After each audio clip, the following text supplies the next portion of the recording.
Ladies and gentlemen, Tommy Hansa of Hansa Coffee, Libertyville's original specialty coffee roaster, reminding everybody that we are still doing free local delivery on bagged coffee and tea to Libertyville, Lake Bluff, Lake Forest, Vernon Hills, Mundelein, and Grays Lake. Yeah, you don't have to schlep around. We got you covered. We deliver every day. So if you order it on a weekday, it comes the following day. And then we do a non-contact delivery right on your doorstep. Today we are talking about a very exciting development in our company and the way we do things. And with me today, I have one of our coffee farmers, Dan Malone. Hello, how you doing, Dan? Oh, fine. How are you? Good, good. So this is a very strange story because number one, everybody's like, how does a guy from Chicago end up owning part of a coffee farm in Kenya? And how does it end up in Libertyville, Illinois? So why don't you tell us a little bit about how you came to be part of this, the Asali Hills estate, where the name came from, and just give us a little bit of background. Sure. So I'm an archaeologist, and I've been doing work in Kenya for 20 years, quite honestly. And one of the professors, a friend of mine, he's Kenyan. He was a director at the Field Museum of African Anthropology and a professor at UIC. And so back in 2014, he and I shared a dinner together, and he told me about a massive farm that he bought in his home territory in western Kenya in the foothills of Mount Elgon. And so I started giving it some thought as he left, and gave him, called him up while he was on his way home, going back to Oak Park. He was in the process of moving to Washington, D.C., and asked him first and foremost if there was any land available and if I could purchase some. And he said, yeah. And I said, hey, great. We'll grow some, where are we going to grow? I'd like to grow some tea. And he's like, nope, we're going to grow coffee at this altitude. And so that's where more or less Asali Hills began for me. For a chap, his name is Chapruka Kusimba, Dr. Kusimba. Chapruka Kusimba. And he had purchased his land a couple years before that, and he started planting trees. So he wanted to create the sustainable tree farm, as well as, of course, coffee and other things growing within the confines of his estate. And so I purchased the land, and we went through the process of having it surveyed and planted probably about 4,000 coffee seedlings. And of course, we had to wait for time for the plants to grow. And, first couple of harvests, we just sold it to the Nairobi Stock Exchange, and that was it. But I told him that we needed to start to import this stuff, and we came to Hansa Coffee. My wife actually brought me here to Hansa Coffee, and she told me that I would like the place. She was obviously, in this case, right. So mark that down. She's going to be happy this is on recording that I said she was right. So we sat just out there in the cafe, and I looked around, and I really liked the vibe of the place. It quite honestly just reminded me of an African bar or restaurant, open air, nice relaxed feeling. And I said, this is where we're going to sell our coffee. And I would say now we're going on maybe a year and a half, 2 years now that I've known you, Tom? Yeah. And so I approached Tom at the Vernon Hills location for Hansa, which was in the old Barber's Bookstore. And, I said, hey, got this coffee farm. Would you be willing to do it? Tom said straight out, if I like it, bring it in. We'll roast it, cup it. If I like it, we'll sell it. If not, that's just... I'll help you out to get it on the right track. Right. So, and I was really surprised when I first had it. It had a lot of potential, and that was a year and a half old sample you gave me. It was not a fresh crop sample. It was not a fresh crop. It was still in parchment. Yeah. And I remember coming in with the parchment, and you're like, oh, we don't have a machine here to take it off. You need to do it with your fingers. Yeah. So I had the assistance of an archaeology grad student who I've mentored, and she and I literally pulled the parchment off of the coffee sample. Yeah, I saw. You remember you doing that in the store. It was actually really kind of interesting. You guys, we have a sample of it here. You guys planted Ruyu and Baton, which are two varietals that actually were developed for Kenya. And the thing I love about the Asali Hills coffee, and we did not screen this coffee, we sent it straight to the mill after it was washed. And after they removed the parchment, we had it just sent the way it was. And what it has yielded for us is this really savory dark chocolate, and Meyer lemon is really the overarching tone of this coffee. And it's a great, Dan, you should be very proud of what you guys were able to do, because the future of this coffee too, what we're going to be able to do with it in the future is really amazing. No, I'm absolutely excited to see where this is going to go. Yeah. To be honest with you, and I know Chap, Dr. Kusimba, and his family, I can't tell you what this actually means, not only for them, the ones here in the U.S., but also the Kenyans living still back home in the town, in Kimilili town. What it means for all of them, quite honestly, as well as the workers on the farm, the people who are doing the hard work. We're going to get some shout-outs here. We've got Christabel, of course. Our farm manager, Christabel, how's it going? She's our state manager.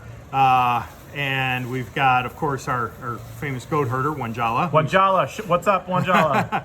And so we've got several other family members. They're quite honestly very numerous. We'd be here all day if we were going to start shouting out names. Yeah.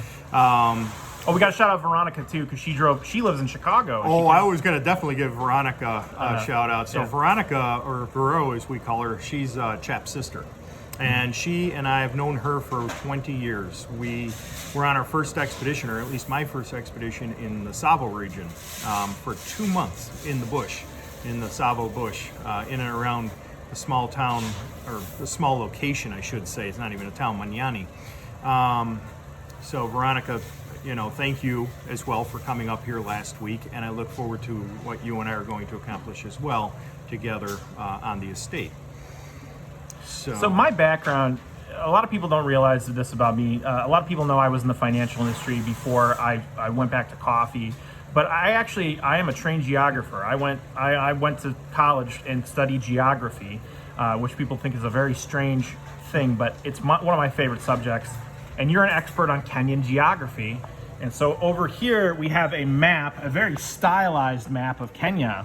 So what we're going to do really quick is give you guys a very brief overview of the country itself, and then maybe a couple of the coffee regions, and show you exactly on the map where Asali Hills, which means honey hills, because there are honeybees on the farm and they produce honey there. So Asali is Swahili for honey. I didn't want to forget mentioning that. So Dan, tell me a little bit about the geography of Kenya, what makes it interesting, and then we'll talk more about the coffee growing regions. All right, sure. So first and foremost, as you pointed out, it is a stylized map. Yeah. I bought this at the Norfolk Hotel just for the sheer beauty of it. So Right. when we actually look at this, okay, you've got different regions. And what's interesting about Kenya is you've got different landscapes as Sure. well. So, far north you've got deserts, but even down here in the Savo region, this is all sort of a scrub or savanna. Kind of like Lion King type of territory. More or less, yeah. That's what they In modeled fact, it after. You've got all of the animals there. You've got the big five and just about everything else. And again, first expedition, we saw just about everything. But it's also this scrubby desert. You've got this iron-rich soil. It is the reddest soil I've ever seen. It's as if we're walking on the surface of Mars. Of Mars, yeah. And of course, I don't need to point it out, but the prominent feature, of course, is Kilimanjaro. That mountain can be seen everywhere. Absolutely stunning. I mean, it's kind of like if you've ever been out to Washington State and seen Mount Rainier. It really just dominates the landscape out there. Absolutely. And so I pointed this out because it was from my first expedition. But as we move going toward the coast, you've got Malindi, Mombasa, and all of the coastal towns. And it is tropical, because you're sitting on the Indian Ocean. Right. So it's interesting because you've got Savo, which is dry Right. and arid and hot and quite honestly unhealthy. You've got malaria and everything else. You get into Mombasa and it's a different kind of heat. Now it's humid. Yes. Absolutely humid. It's jungle conditions. but it's absolutely beautiful too. What's life like for people along the coast in Kenya? It's prosperous. I mean, Yeah. they're port towns, and people are more or less thriving depending on where you're going. I mean, I'm not going to say that people aren't suffering. They are throughout the whole country. But for coastal towns where things are easier to get to, it's very nice. When you head out into the Savo region, you're dealing with very traditional lifestyles, pastoralists herding Right. their animals, and yes, in many places, traditionally, they're still hunting some of the game animals for food. Right. You'll see indigenous people carrying traditional tools like bows and arrows and spears and what have you. The further up we go into Nairobi, it's actually cooler Right. in that region. In fact, And what's the altitude change between this part of Kenya and then the center, which Nairobi being the capital? Oh, quite honestly, you've got probably a couple thousand feet, give or take. So it just it's so cool. In fact, it's the Maasai word. I'm sure there's more of a translation to it, but it just means cool. Which cold. is funny because in Tehran in Farsi means cool place, I believe too. Yeah. Which similar concept. Right. So really quick before I forget, because this is a really cool story. If you guys have ever seen the movie The Ghost in the Darkness, which is about man-eating lions, stars Val Kilmer, obviously took some creative license. Dan, you actually explored the cave. Yes. That was called the Man-Eater's Cave, which is actually the lions from that movie. Can you just tell us really quickly about that? So yeah, so the bridge first and foremost is right here where my thumb is. You can see going over the River Savo. And so in the 1890s, Colonel Patterson, he was tasked with building the bridge, and he was troubled by 2 man-eating lions. They didn't kill as many people as previously thought. There was a study done where it went from a couple hundred people down to more or less 30 people. It's still a lot. But Patterson, when he explored the cave, thought it's where it was the den of the lions. Bones were found, things like Human that. bones, yeah, human Right. remains. Now, in the movie, it's a big cave that they go into, and there's human remains scattered everywhere. Yeah. In real life, it's a rock shelter. Gotcha. And the Taita people will exhume the skulls of their deceased loved ones and put them on rock shelves, and it was basically a Taita rock gravesite or a shelf burial. And so Dr. Kusimba excavated before 97, or around 97. Back in 2000, we went over there and we went back into the region. National Geographic happened to be there and did an article on it and what have you. Cool. But it's just absolutely stunning terrain down over there. So we move towards the center of the country, and then probably, Kilimanjaro, technically, they do grow coffee on the Kilimanjaro side of the Kenyan border. You'll see Kilimanjaro coffee mostly from Tanzania, which is down here. But and we know about Nairobi being the capital and the most populous part of Kenya. And then we move towards Mount Kenya, which is the most famous coffee growing region in Kenya. So tell me, I'm going to back out a little bit here. Now tell me a little bit about Asali Hills and where that is in relationship. And tell us a little about the region. So if we're skipping from the coast, Mombasa, Savo, Nairobi. Yep. What you do is you just head out along the road here, up and through Eldoret, and down into Kimilili town. So you have Nairobi here, and you have Mount Elgon right here. Now Mount Elgon is a dormant volcano, and the caldera is actually split or bifurcated by the border of Uganda and Kenya. So the border runs right down the middle. So we're called the Asali Hills not only because of the honey, Asali being Swahili for honey, but also for the fact that we're in the foothills of Mount Elgon. So it is very hilly, mountainous terrain. And so Mount Elgon is riddled with caves, massive volcanic rock shelters, absolutely stunning. And we have found prehistoric sites in many of those rock shelters where people would live 3,000 years ago. And so Kimilili, give or take, is right around the word Elgon here. Yep. You can see it on that map. And so that's the nearest large town to the farm. Yeah, that's the nearest large town to the farm. In fact, when you look at the address, it's Kimilili town. And so the farm itself is just off in the foothills in a beautiful location. We're surrounded by some high cliff sides, and of course you can see the volcano Mount Elgon rising up in the distance from the estate. It's absolutely stunning territory. It's paradise on earth, really. Right, and I mean, if you follow Asali Hills on Instagram and their Facebook page, Dan, you post a lot of interesting things about the region on there. But and you kind of had an interesting tagline that you came up with, that it's not about it's about the coffee, but it's also about the culture. I'm not sure I'm butchering it, but No, that's okay. But Yeah. you wanted to really emphasize that one of the reasons why you wanted to get involved in coffee farming, but also own that, have some ownership in this farm, was that you really love the Kenyan culture and the people of Kenya. Absolutely. I mean, here's the thing. I'm an archaeologist, and for me, culture is first and foremost, right? And so the way to preserve that culture and the way to sort of help people maintain that culture, because unfortunately things do change, and I'm not one that likes change, to be honest with you. I'd rather see people living, In the traditional. having the things that we have, but still maintaining their traditions. And I love the fact that Kenyans are very traditional. They're just rooted in family. They are absolutely some of the nicest people I've ever met on this planet, quite honestly. You go to a Kenyan's house, whether or not you're in the city or out in the country, no matter how rich or poor they are, they greet you like you are family. They bring you in, they give you food. Even if they don't have it, they will slaughter their own animals to provide you with food, because not providing a stranger with hospitality is just, it's wrong. And they are very good people. And so one of the things that we want to do there, when we talk about the culture, over time, is create archaeological tourism. And we're also going to do some safari and what have you, but the tourism is to bring people in, because quite honestly, Western Kenya doesn't really have anything like this.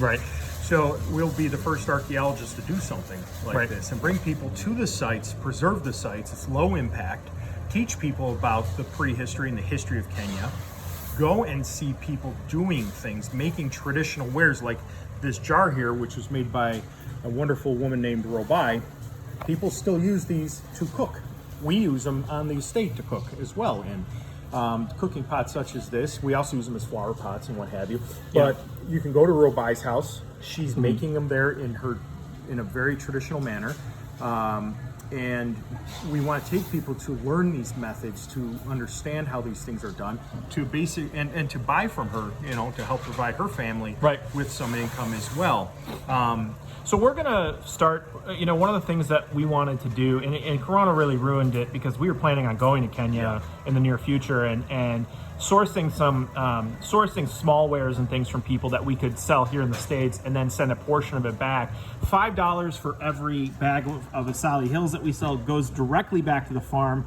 I'm very committed to not only buying. We bought the entire crop of Asali Hills at Hansa, but also we just bought a new defruiter for the farm. So making those small investments towards getting the farm to, it's already on the right track, but we want to do things like do anaerobic processing, do naturals, and really showcase the farm. And so I'm really excited to be working on this project with you guys. And also, we do sell these. Dan is wearing an Asali Hills shirt.